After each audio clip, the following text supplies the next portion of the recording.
저는 이 인생을 다시 쓰는 데는 굉장히 의식이 중요하다는 생각을 했어요. 제가 이전 영상에서 말씀드렸듯이 정말 오랜 시간 동안 저는 제가 원하지 않는 어떤 저의 모습, 그런 것들을 많이 바라보고 상황을 탓했는데요. 그런데 제가 정말 이제 남은 인생을 다시 어떻게 살고 싶은가를 딱 보았을 때 예전처럼 자신 없이 살고 싶지는 않았어요. 조금 더 자신을 믿고 그리고 내가 원하는 대로도 살 수도 있다라는 생각을 저는 책들을 통해서 그런 의식이 싹트기 시작했던 것 같아요. 그래서 뭐 자기계발서나 이런 책들에 대해서 안 좋게 생각하시는 분들도 있지만 저는 개인적으로 굉장히 많이 도움을 얻었고요. 저와 같은 분들도 먼저 어떤 행동을 하겠어도 좋지만 그 행동이 꾸준히 지속을 하려면 어떤 제가 가진 의식, 생각, 신념들이 조금 수정돼야 될 부분이 있어요. 아주 조금만 바뀌어도 삶에는 굉장히 큰 변화를 준다는 것. 제가 최근에 이렇게 소개해드렸던 책 중에 사람은 무엇으로 성장하는가라는 책이 있었잖아요. 그 존 맥스웰이라는 분은 이 책에서 추천했던 책이 있어요. 자신이 어렸을 때 아버지께서 권해서 이 책을 굉장히 마음속에 새기면서 읽었던 책이 있다. 그 책은 나에게 굉장히 큰 도움이 되었다라고 얘기하고 있거든요. 그래서 저도 그 책이 궁금해서 한번 찾아보았고요. 그 책은 바로 오늘 소개해드릴 위대한 생각의 힘이라는 책이에요. 제임스 앨런에 대해서 저도 처음 들었기 때문에 찾아보았어요. 이 책에서 서문에 나오는 바에 의하면 20세기 문학계의 기인으로 불리며 전 세계적으로 몇백만 부의 판매고를 올린 베스트 작가이지만 정작 그 저자 자신에 대해서 알려진 것은 거의 없다고 해요. 영국에서 태어났고 굉장히 부유하고 이런 삶이 아니고 어린 나이에 가족의 생계를 떠맡아야 했던 앨런은 38살이 되었을 때 전환기를 맞는데 바로 톨스토이의 영향을 받았다고 해요. 그는 그 이후에 사색의 삶을 추구하는데요. 그 사색을 하면서 자신이 몸소 검증된 지혜들을 이 책에 담아 놓았습니다. 해요.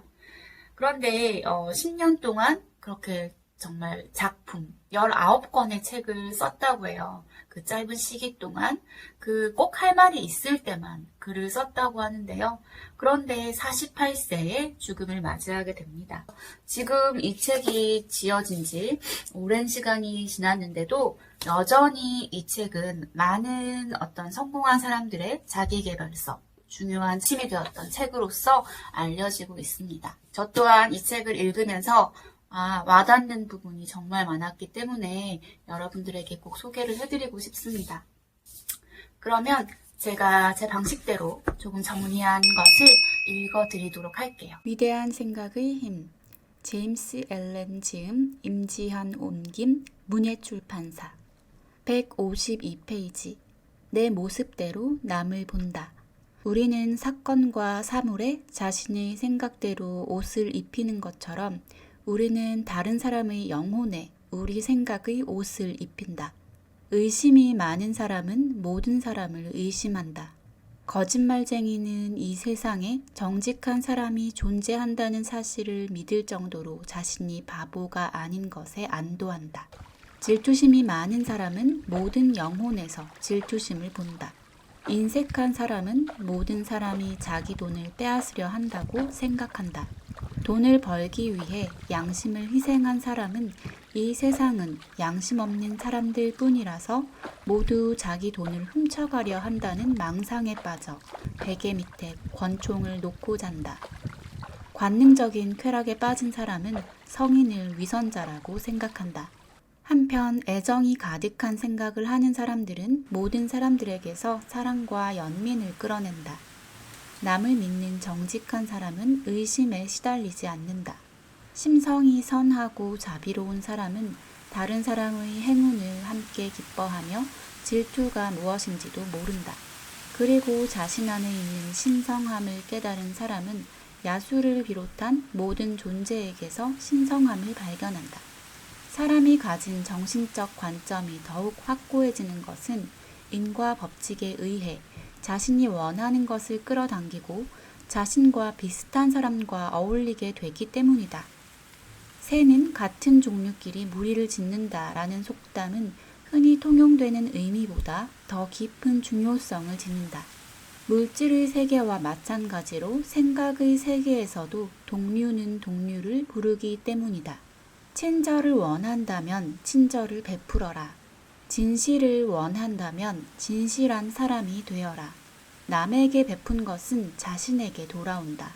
그대의 세계는 그대를 비추는 거울이다. 내가 어떤 것을 보는 것, 받아들이는 것은 이미 내 마음 안에 이미 그런 스케마를 만들어 놓았기 때문인 것 같아요. 그대로 저는 받아들이는 거죠. 남을 보는 것, 어떤 현상을 보는 것도 마찬가지예요. 가령 같은 상황에서도 어떤 사람은 풍요를 보고 어떤 사람은 가난을 바라보잖아요. 내가 어떤 행복한 사람을 볼 때 사실 저는 그 사람 안에 어떤 이기심이 있을 거라 생각하며 시기와 질투, 어떤 험담을 할 때도 있어요. 그런데 사실 그 사람의 잘못이 아니고 이미 제 마음에 그 사람을 나쁘게 보고 싶은 마음이 심어져 있었기 때문이라는 거죠. 그러니 내 마음에 좋은 것을 늘 발견하고 그것을 키워나가는 게 정말 중요한 것 같아요. 내 마음 안에 가능성, 그리고 선, 사랑만을 집중해서 바라보는 것은 훈련을 통해서 가능하다고 해요. 의도적인 훈련을 통해서 자꾸만 키워나갈 필요가 있는 것 같습니다. 72페이지. 자신의 환경을 품위 있게 가꿔라. 자신이 현재 처한 환경을 품위 있게 가꿈으로써 당신은 상황을 뛰어넘을 수 있으며 적당한 시기가 되면 그동안 당신이 오기를 기다리던 더 좋은 집과 환경 속으로 들어가게 된다. 생각하고 노력하기에는 시간이 너무 부족하다고 가정해보자. 당신은 노동을 하는 시간이 힘겹고 길다고 느끼고 있다. 그렇다면 얼마 안 되는 여가 시간을 최대한 활용하도록 노력해라. 시간이 더 생기기를 원하는 것은 부질없는 일이다. 자신에게 주어진 얼마 안 되는 시간을 낭비하고 있다면 시간이 많아져 봤자 게으름만 늘 뿐이다. 저는 늘 시간이 부족하다고 생각하는 편인데요. 그런데 사실 아이가 어린이집에 가고 나면 그 남은 시간 동안 제가 정말 집중해서 못다한 일들을 다 하는 게 아니더라고요. 때로는 뭘 해야 될지 몰라서 그냥 TV를 켜놓고 넋놓고 보고 있을 때도 있어요. 그러다가 또 바쁜 상황이 닥치면 난 왜 이렇게 시간이 없지? 라고 불평을 하고 있죠. 사실 하려고 하면 할 수 있거든요. 아침에 1시간 더 일찍 일어나거나 또는 TV 보는 시간을 조금만 줄이면 내가 계획했던 일들을 처리할 수 있게 되더라고요.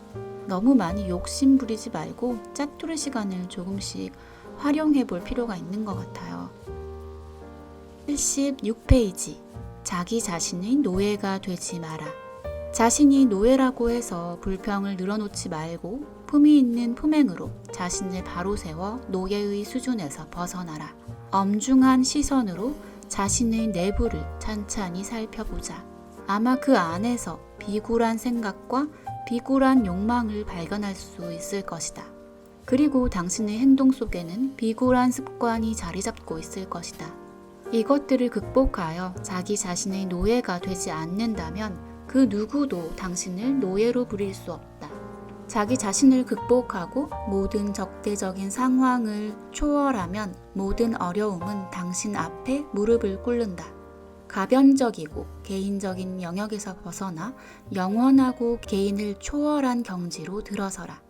남에게 억압당하고 상처 입고 있다는 망상을 떨쳐버리고 내면적인 삶을 보다 근본적으로 이해함으로써 자신 안에 있는 것에 의해서만 상처받을 수 있음을 깨닫도록 노력하라. 184페이지. 왜 부를 원하는지 되돌아보라. 당신은 자신을 위해서가 아니라 남을 돕고 좋은 일을 하기 위해 부를 원한다고 말한다. 이것이 부를 원하게 된 진정한 동기라면 부는 저절로 굴러 들어올 것이다. 진정으로 강하고 이기심이 없다면 아무리 부유해도 자신을 부의 주인이 아니라 단지 관리인으로 생각하기 때문이다. 하지만 당신의 동기를 면밀하게 살펴보기 바란다. 대개 남을 돕기 위해 부를 원하는 경우 진정한 동기는 인기를 얻고 박애주의자나 개혁가 행세를 하고 싶은 마음이 있기 때문이다. 당신이 현재 가진 약간의 재산을 남을 위해 쓰고 있지 않다면 그 사실로 밀어볼 때 돈을 더 많이 가져봤자 더 이기적인 인간이 될 뿐이다. 그리고 설사 당신이 좋은 일을 하기 위해 돈을 쓴 것처럼 보여도 자기를 찬양하기 위한 것에 불과하다. 당신이 진정으로 선을 행하겠다고 열망한다면 선을 행하기 전에 돈이 모이기를 기다릴 필요가 없다. 아무리 가난해도 자기가 희생할 공간은 언제나 넉넉한 법이다. 풍요와 힘은 내면의 선함과 연결되어 있으며 가난과 나약함은 내면의 악함과 연결되어 있다. 187페이지. 진정한 부는 자신이 쌓아 올린 덕이며 진정한 힘은 그 덕을 올바르게 사용하는 데에서 나온다. 마음을 바로 잡으면 인생을 바로 잡을 수 있다. 돈을 더 바랄수록 돈의 노예가 된다는 거. 저도 사실 경험하고 있는데요. 돈이 없는 거에만 자꾸 집중하게 되더라고요.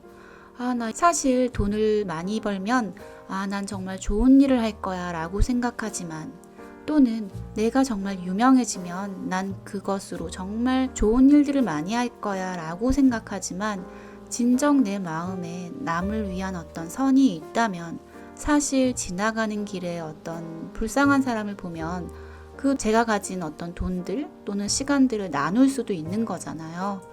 그런데 사실 저는 그렇게 하지 못하죠. 그러면서 내가 정말 모순적이구나 라는 생각을 많이 했어요. 오늘 영상은 여기까지고요.